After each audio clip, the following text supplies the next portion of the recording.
Hey guys, it's Sign here with HobbiesofaMan once again, and today we're going to be doing another comic book review. Today we're going to be looking at Heatseeker Volume 1, or the only volume here, I'm not really sure.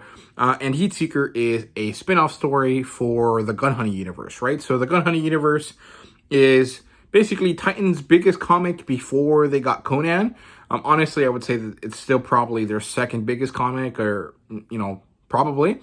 And it's under their hard case crime line, right? So it doesn't really have anything to do with any of the other comics that they release.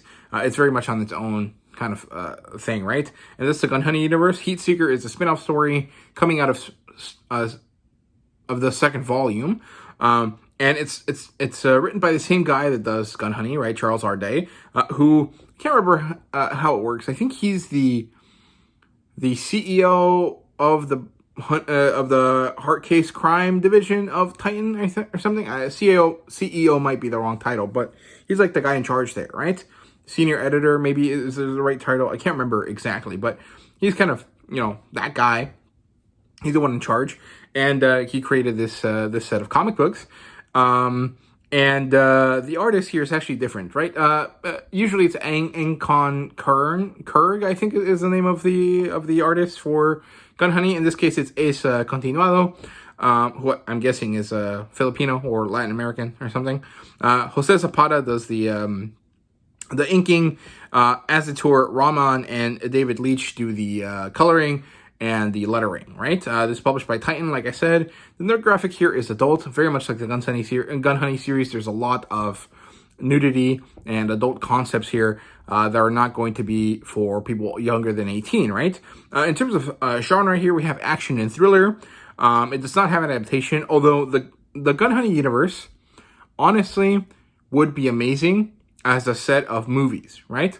Long form, not long form, because long form means series, right? But a set of movies, right? Because the stories are not so complex that you need a series for them, but they're not so simple that a movie is like too long for them. I think like 1 hour, 45-minute long movies would be amazing, right? They'd be very similar to James Bond or something like John Wick, right? It has that same kind of vibe, but of course it's a lot sexier, right? Which might make it much harder to make it work, right? But, the Filipino movie scene right now is very much into the kind of like softcore kind of vibes that maybe would make it so that something like Gun Honey can happen, right? Like if you went outside of the US and England, you could probably get like an Asian market to create this movie, make it relatively cheap, have some American actors here and there, right? Because the story is ultimately about this Asian lady in an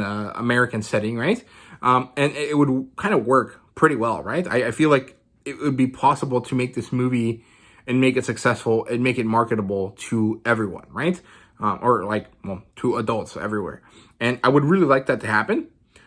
If I remember correctly, at the end of Gun Honey 2, the second series, Charles Ardai did say in one of his notes at the end, his letter pages, I guess, that there was some talk about movies, right? But I don't know if that actually ever got off the ground, right? We'll see when I start reading the next series, right? But that would be the best way for me to want to see this adapted. I think that movies, probably in like an Asian country, made by an Asian, industry, maybe with American money, right, would probably be the best way to make this work, right? Because I don't necessarily think Hollywood would be willing to do this, right? But it'd be great. Ratings-wise, is a 4 out of 5. It's less enjoyable than the original Gun Honey series. This isn't necessarily due to the storytelling. I think the storytelling is more or less on par. But there's some issues with some of the other aspects that come with the comic book that I'll talk about later, right? So my rating is a 4 out of 5. And in terms of premise, Joanna Tan and Brooke Barrows need to disappear. However, they don't really have the skill sets to make that happen, and so they have to go to someone. And this someone is a Heatseeker, Dahlia Racer, right? And they need her to help them.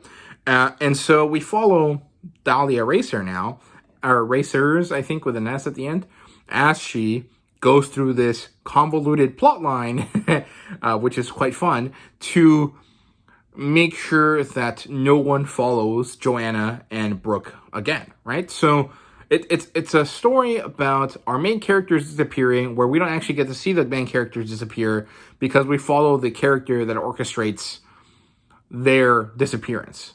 That was very confusing, but that is succinctly exactly what the story is about, right? And so the premise is quite good. In terms of plotline here, we get introduced to Dahlia Racer through this kind of like slight look back at her history, you know, where she comes from, what she is, why she got into it. Basically trying to tell us, you know, when she was a little girl, she knew what she wanted to do, but there was no name for it because it was such a specific thing, right?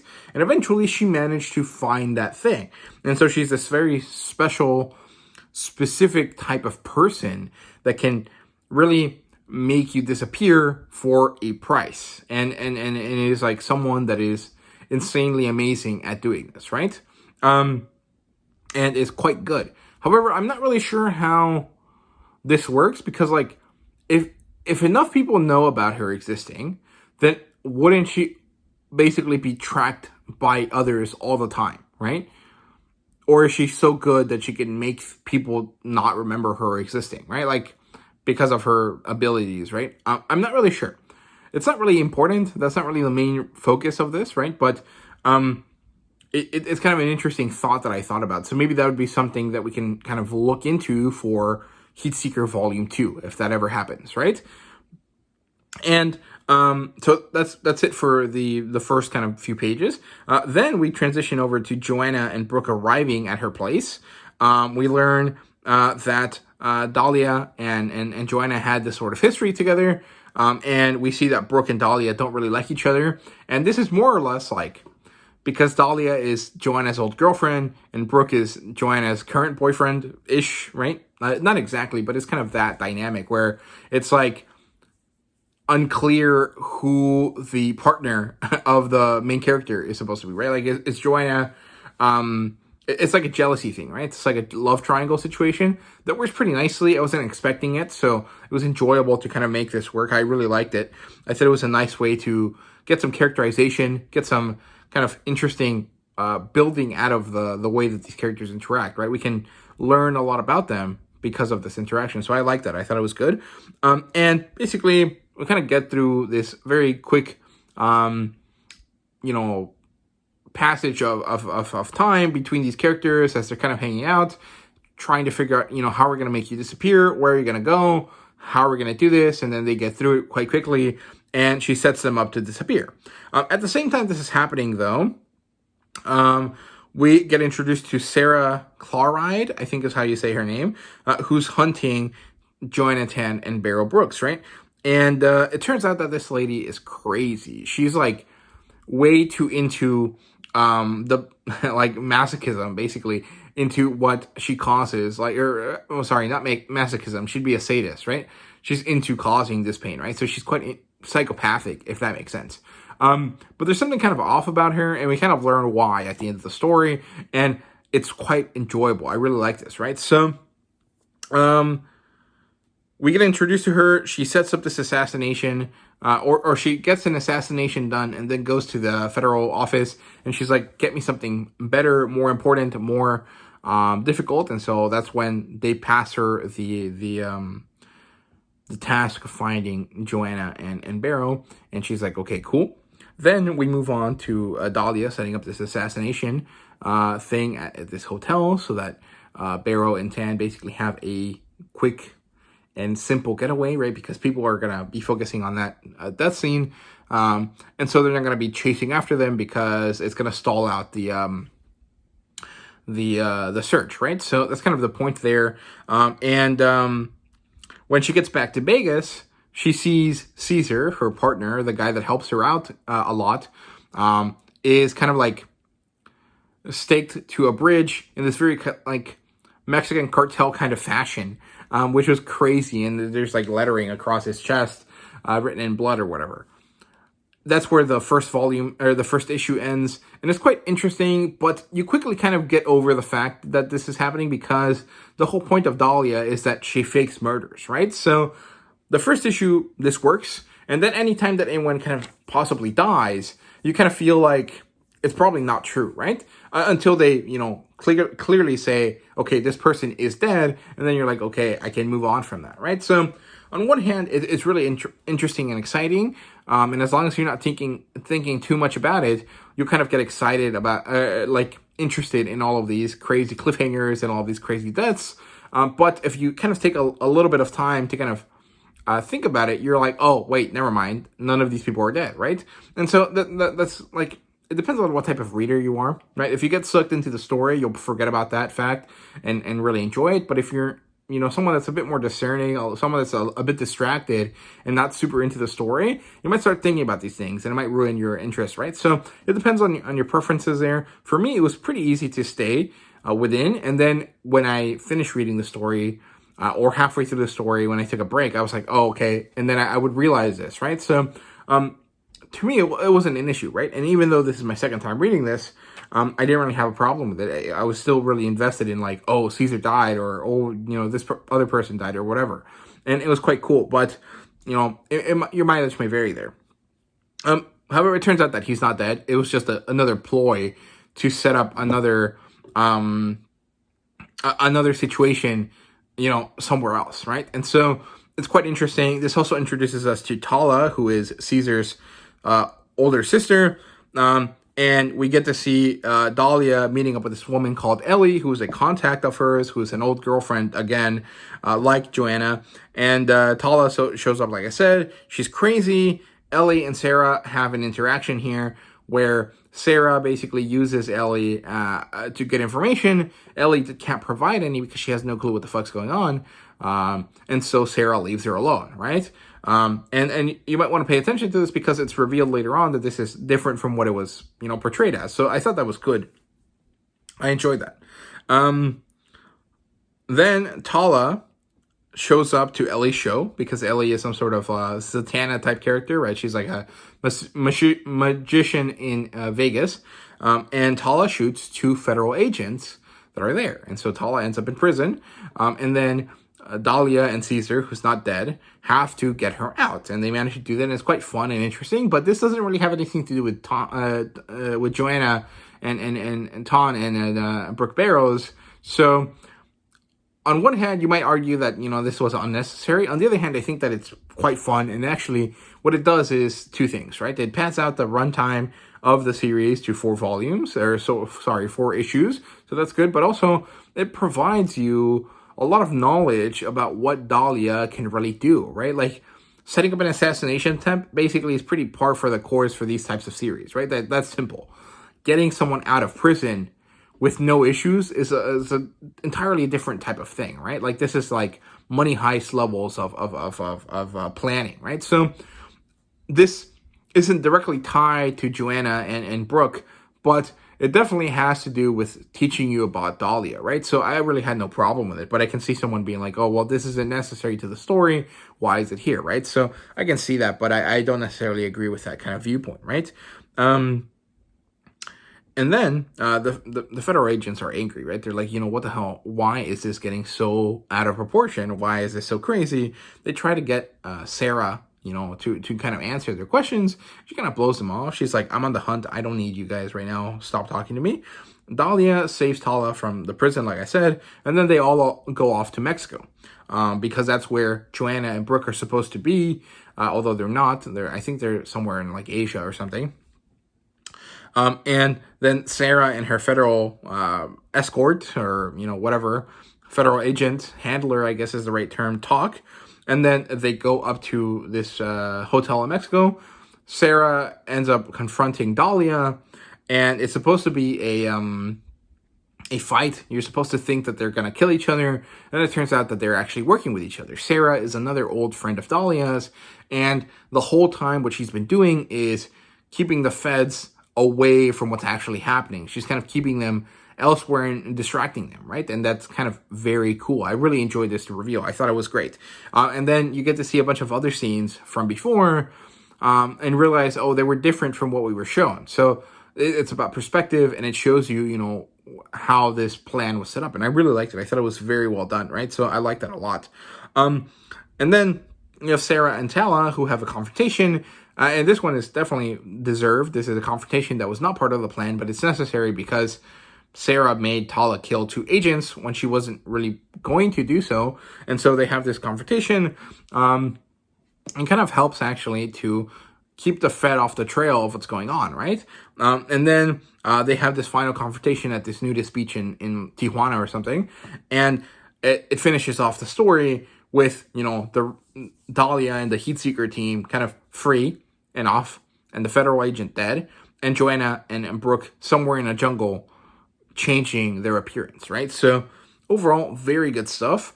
From this, Collision Course, I think is the name of the 3rd series, for Gun Honey starts, right? So it started, as of recording this video, it hasn't come out yet, but it is about to come out, or it came out a few days ago. I can't remember exactly. But when I put this up, the new series is going to definitely be up.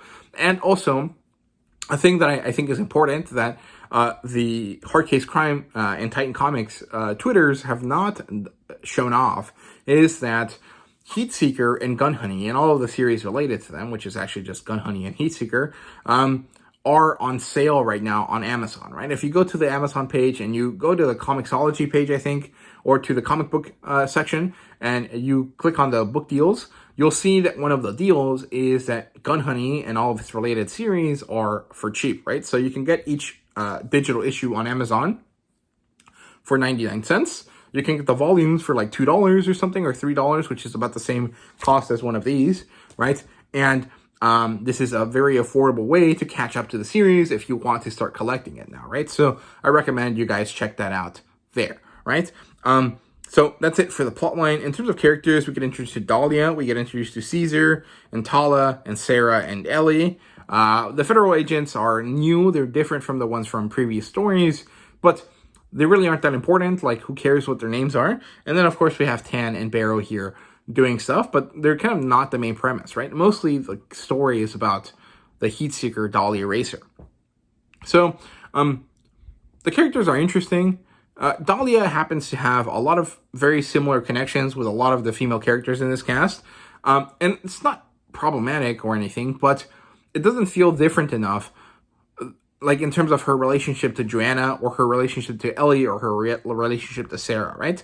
And of course, this is because there's little time to develop these stories, but Joanna was very able, like the Gun Honey story, was very able to show off the connection between these characters quite well and explain it to you in about the same amount of issues, right? So I feel like there could have been a little bit more work done in terms of character development, in terms of like, why is, how these characters interact with each other, right?